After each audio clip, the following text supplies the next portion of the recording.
नमस्कार दोस्तों, आज हम लोग एक बहुत ही इंपॉर्टेंट टॉपिक का ऊपर बात करने वाले हैं और वो है इरेक्टाइल डिसफंक्शन। एक बहुत ही कॉमन प्रॉब्लम है पुरुषों में। सभी पुरुषों को अपना लाइफ में इस कंडीशन को फेस करना ही पड़ता है, बट किसी किसी को देर से करना पड़ता है तो किसी किसी को बहुत ही जल्दी इस समस्या का सामना करना पड़ता है। तो इरेक्टाइल डिसफंक्शन क्या है, कितनी टाइप्स का ये होता है, इसकी अलग अलग एस्पेक्ट के बारे में हम लोग जानेंगे और उसके अकॉर्डिंग कौन सी होम्योपैथिक मेडिसिन के बारे में हम लोग सोच सकते हैं, ये भी हम लोग जानेंगे। तो मैं डॉक्टर सुप्रियो दत्ता, तो चलिए हम लोग वीडियो को स्टार्ट करते हैं। तो दोस्तों, इरेक्टाइल डिसफंक्शन का मतलब होता है कि सेक्स के दौरान या तो लिंग में कठोरता का ना आना या कठोरता आता भी है तो उसका सस्टेन ना हो पाना। So erectile dysfunction occur when a man can not get or keep an erection firm enough for sexual intercourse.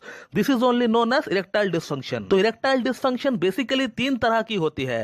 पहला है मेंटल यानी मानसिक, जो कि 95% लोगों में यही समस्या होती है, और दूसरा होता है शारीरिक यानी फिजिकल वीकनेस, जो कि 4% लोगों में होता है, और तीसरा है बोथ मानसिक और शारीरिक का कॉम्बिनेशन, यानी पेशेंट में both physical and mental weakness के कारण इरेक्टाइल डिसफंक्शन हो रखी है। और ये तीनों ही कंडीशन के लिए होम्योपैथी में बहुत अच्छा ट्रीटमेंट है। ढेरों मेडिसिन है दोस्तों, जिसे हम लोग पेशेंट का मानसिक, शारीरिक, past history, family history, modalities, PQRS and obviously मायाजम अगर केस बहुत ही पुराना है तो, और इन सभी चीजों को मद्देनजर रखते हुए हम लोग मेडिसिन सेलेक्ट करते हैं। और उन मेडिसिन को अगर एक प्रॉपर वे में, एक प्रॉपर पोटेंसी में, एक प्रॉपर डोज में अगर दिया जाए पेशेंट को, तो पेशेंट का जो प्रॉब्लम है धीरे धीरे सॉल्व होने लगता है दोस्तों। बट आज हम लोग इस वीडियो में इरेक्टाइल डिसफंक्शन के बारे में कुछ अलग अलग एस्पेक्ट के बारे में जानेंगे और उसके अकॉर्डिंग कौन कौन से मेडिसिन के बारे में हम लोग सोच सकते हैं, ये भी हम लोग जानेंगे। तो दोस्तों, जो सबसे पहला कंडीशन है वो ये है कि कुछ लोग जो है बहुत ही ज्यादा पॉर्न देखते हैं। हर दिन 4-4, 5-5 घंटा जो है पॉर्न से चिपके हुए रहते हैं और उसे देख देख कर पेशेंट जो है हैंड प्रैक्टिस भी करने लगते हैं। और यही पेशेंट जब उनका शादी होता है तो वो जो है सेक्सुअली बिल्कुल भी स्टिमुलेट नहीं हो पाता है, बिल्कुल भी परफॉर्म नहीं कर पाता है, उसे हैंड प्रैक्टिस में ही मजा आता है, रियल सेक्स वो कर ही नहीं पाता है। दोस्तों, ये आज की डेट में एक बहुत ही बड़ी समस्या है और इसको ठीक करना भी बहुत ही जरूरी है, नहीं तो आपका मैरिड लाइफ पूरी तरह से डगमगा सकता है। मुझे हर हफ्ता 4-5 केसेस इस तरह के देखने को मिलता है क्लिनिक में, जहां पेशेंट हैंड प्रैक्टिस तो कर पाता है लेकिन रियल सेक्स नहीं कर पाता है। शादी के बाद भी वो पेशेंट हस्तमैथुन ही करता रहता है और ये चीजें डेवलप होता है एक्सेसिव पॉर्न देखकर हस्तमैथुन करने के कारण से। तो इस तरह की कंडीशन के लिए होम्योपैथी में एक बहुत ही अच्छा ट्रीटमेंट है, और उस ट्रीटमेंट पार्ट की जो सबसे ज्यादा कारीगर मेडिसिन है उसका नाम है बूफो। पूरा नाम है बूफोराना। दोस्तों, अगला जो कंडीशन है वो ये है कि पेशेंट को इरेक्शन तो आता है और वो पेशेंट इंटरकोर्स भी कर पाता है, लेकिन उनका जब सीमन डिस्चार्ज होता है, जब उनका वीर्य बाहर निकलता है तो उनको कोई प्लेजर नहीं मिल पाता है। एक जो प्लेजर मिलना चाहिए सीमन डिस्चार्ज के दौरान वो उनको मिल नहीं पाता है, यानी पेशेंट का सेक्स ड्राइव लो है और जिसके कारण पेशेंट को ऑर्गेज्म पूरी तरह प्राप्त नहीं हो पाता है। तो इस कंडीशन के लिए भी बहुत ही अच्छा ट्रीटमेंट है होम्योपैथी में। लेकिन एक जो दवा बहुत ही अच्छा काम करते हुए देखी गई है इस पर्टिकुलर प्रॉब्लम के लिए, वो है कैलाडियम। उसका पूरा नाम है कैलाडियम सेक्विनम। दोस्तों, कुछ पेशेंट ऐसे होते हैं जो अपना करियर को सेटल करने के लिए इतना बिजी रहते हैं कि उनका उम्र जो है 35 ईयर्स, 38 ईयर्स तक हो चुका है और उनका शादी के बारे में कोई ख्याल ही नहीं आया है। और जब पूरी तरह सेटल हो जाते हैं और जब वो शादी करना चाहते हैं तो फिर वो जो है पूरी तरह एग्जॉस्टेड हो जाते हैं। तो तब इस कंडीशन में हम लोग एक दवा के बारे में सोच सकते हैं जिसका नाम है कोनियम।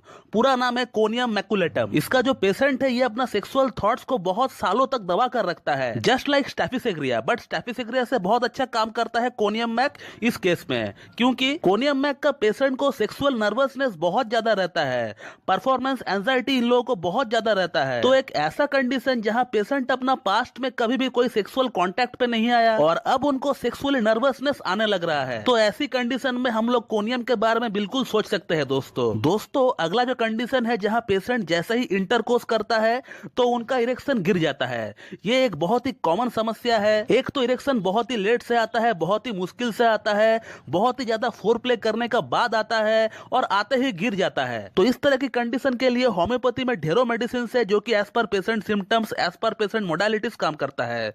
बट एक मेडिसिन है जिसका नाम है एग्नस कैस्टस। ये बहुत ही अच्छा काम करता है इस पर्टिकुलर कंडीशन में। दोस्तों, अगला जो कंडीशन है वो है स्ट्रेस यानी मानसिक तनाव, जो कि आज की डेट में बहुत ही कॉमन समस्या है। लोग अपना बिजनेस को लेकर, अपना काम को लेकर, अपना जॉब को लेकर इतना ज्यादा बिजी रहते हैं, स्पेशली वो लोग जो IT सेक्टर में जॉब करते हैं, जो मार्केटिंग सेक्टर में जॉब करते हैं, जो सेल्समैन की जॉब करते हैं, जहां उनका कोई ना कोई टारगेट फिक्स रहता है और इन लोगों को 10-10, 12-12 घंटों तक काम करना पड़ता है। और तो और ये लोग जो है अपना ऑफिस का काम को घर पर भी लेकर आते हैं और at the end of the day ये लोग जब संभोग करने का ट्राई करते हैं तो इन लोगों का प्रॉपरली इरेक्शन नहीं आता है, या फिर इरेक्शन आता भी है तो स्ट्रेस का कारण इरेक्शन जो है वो गिर जाता है। तो ऐसी कंडीशन में जिस मेडिसिन के बारे में हम लोग सोच सकते हैं उसका नाम है लाइकोपोडियम। पूरा नाम है लाइकोपोडियम क्लेवेटम। दोस्तों अगला कंडीशन है उन लोगों के लिए जिन लोगों का एज 50-55 साल हो चुका है और बढ़ता हुआ उम्र के कारण जिन लोगों में ईडी की प्रॉब्लम हो रखी है, तो उन लोगों में भी लाइकोपोडियम बहुत ही अच्छा काम करता है।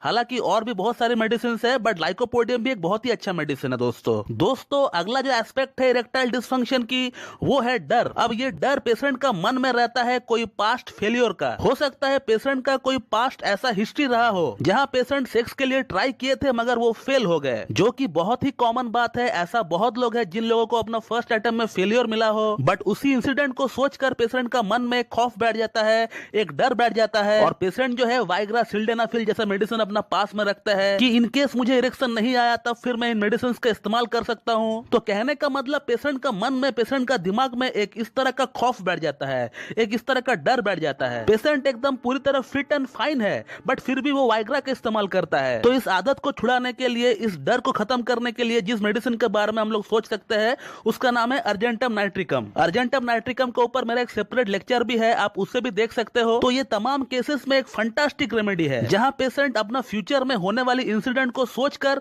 आज से ही घबरा जाता है। इस तरह की कंडीशन के लिए अर्जेंटम नाइट्रिकम बहुत ही अच्छा काम करता है। दोस्तों अगला जो कंडीशन है इरेक्टाइल डिस्फंक्शन के लिए वो उन लोगों के लिए है जिन लोगों को डायबिटीज है और डायबिटीज का कारण जिन लोगों को इरेक्टाइल डिस्फंक्शन हो रहा है। तो फिर जिन लोगों में डायबिटीज है और डायबिटीज का कारण जिन लोगों में इरेक्टाइल डिस्फंक्शन की प्रॉब्लम हो रही है, तो फिर इन तमाम केसेस में हम लोग ऑनोस्मोडियम नाम का एक मेडिसिन है, इसे हम लोग बिल्कुल यूज कर सकते हैं। दोस्तों हालांकि और भी बहुत सारे मेडिसिन है लेकिन जिन लोगों को डायबिटीज है और डायबिटीज के साथ साथ जिन लोगों में इरेक्टाइल डिस्फंक्शन की प्रॉब्लम है तो फिर उन लोगों में हम लोग ऑनोस्मोडियम बिल्कुल यूज कर सकते हैं। दोस्तों ये बहुत ही अच्छा काम करता है इन लोगों में। दोस्तों अगला जो कंडीशन है वो ये है कि जहां पेशेंट लंबे समय से कोई disease like typhoid, TB, malaria, dengue या कोई बड़ी डिजीज के साथ फाइट कर रहा होता है और डिजीज के साथ फाइट करते करते पेशेंट का इम्यूनिटी, पेशेंट का वाइटल फोर्स एकदम लो हो चुका होता है और अब डिजीज ठीक होने का बाद जब पेशेंट फिर से अपना सेक्सुअल लाइफ को स्टार्ट करना चाहता है तब फिर उनमें बहुत ज्यादा वीकनेस आने लगता है। तो फिर इस तरह की कंडीशन के लिए बहुत सारी मेडिसिन है like China, selenium, acid phos. ये तीनों ही मेडिसिन बहुत ही अच्छा काम करता है अपनी अपनी जगह। मैं इन तीनों मेडिसिन में से कोई एक मेडिसिन को यूज करता हूं पेशेंट के ऊपर, दैट टू सिम्टम्स के अकॉर्डिंग। दोस्तों हमारा जो अगला और जो लास्ट कंडीशन है इरेक्टाइल डिस्फंक्शन के लिए वो है सेंसिटिव ग्लैंड्स, जहां पेशेंट का लिंग का जो हेड है वो बहुत ही ज्यादा सेंसिटिव रहता है। पेशेंट अपना पीनस का लिंग को सही से हाथ से टच तक नहीं कर पाता है, इतना ज्यादा सेंसिटिव रहता है। किसी किसी पेशेंट को झंझनाहट सी फील होता है, किसी किसी पेशेंट को गुदगुदी सी फील होता है। तो कहने का मतलब पेशेंट का वहां पर एक सेंस ऑफ डिस्कंफर्ट रहता है और जाहिर सी बात है सेंस ऑफ डिस्कंफर्ट रहेगा तो पेशेंट प्रॉपर्ली इंटरकोर्स कर नहीं पाएगा, उसे या तो इरेक्टाइल डिस्फंक्शन की समस्या होगी या फिर प्रीमैच्योर इजैकुलेशन की समस्या होगी। तो इस प्रॉब्लम को कहते हैं सेंसिटिव ग्लैंड्स और इसके लिए कोई भी फिक्स मेडिसिन नहीं है, तो इसके लिए आपको ट्रीटमेंट ही लेना होगा। ये 100% क्यूरेबल है और आप मेरा सेंसिटिव ग्लैंड्स का ऊपर वीडियो भी देख सकते हैं। तो दोस्तों इरेक्टाइल डिस्फंक्शन की समस्या सेंसिटिव ग्लैंड्स के कारण से भी आपको हो सकता है। तो दोस्तों ये है कुछ अलग अलग एस्पेक्ट्स इरेक्टाइल डिस्फंक्शन की। मैंने ट्राई किया है सभी एस्पेक्ट को कवर अप करने के लिए इस वीडियो में। और अब आप लोगों में से बहुत लोग एक सवाल मुझसे करेंगे कि सर आपने तो मेडिसिन का नाम हमें बता दिया, अब इसे यूज कैसे करना है, कितना पोटेंसी में लेना है, ये तो आपने हमें नहीं बताया। तो दोस्तों मैंने इन तमाम कंडीशंस के लिए जो दवाओं के नाम मैंने आपको अभी बताया है ये एक अनुमान के तौर पर बताया गया है। ऐसा बिल्कुल भी नहीं है कि जिस मेडिसिन का जिक्र मैंने इस वीडियो में किया है इससे आपका प्रॉब्लम 100% सॉल्व हो जाएगा, ऐसा बिल्कुल भी नहीं है। दोस्तों होम्योपैथी में एक ही डिजीज के लिए, एक ही समस्या के लिए ढेरों मेडिसिन अवेलेबल होती है जो कि कुछ सिम्टम्स के ऊपर काम करता है और जैसे ही आपका सिम्टम्स थोड़ा चेंज हो जाता है तो मेडिसिन भी आपका बदल जाता है। लेकिन अगर आप में से कोई इन मेडिसिन को लेना चाहता है तो फिर आप 30 पोटेंसी में लीजिए। 15 से 20 दिन तक आप ले सकते हैं, 2 बूंद सुबह 2 बूंद शाम को आप ले सकते हैं और 15 से 20 दिन इन मेडिसिन को लेने के बाद आपको बिल्कुल इंप्रूवमेंट देखने को मिलेंगे। बट अब आगे का ट्रीटमेंट किसी एक अच्छी होम्योपैथ से संपर्क करके ही जारी रखे दोस्तों। तो दोस्तों ये था कुछ कंडीशंस और उसके अकॉर्डिंग होम्योपैथिक मेडिसिन। मैं आशा करता हूं आप लोगों को ये वीडियो मेरा पसंद आएगी और मेरा वीडियो जो है आप लोगों के लिए लाभकारी साबित होगी। और अगर आप लोगों को मेरा ये वीडियो अच्छी लगती है तो एक लाइक जरूर कर दीजिएगा और साथ ही साथ मेरे चैनल को सब्सक्राइब कर दीजिएगा और बेल आइकन को दबाना बिल्कुल भी ना भूलो दोस्तों। So thank you very much and have a good day.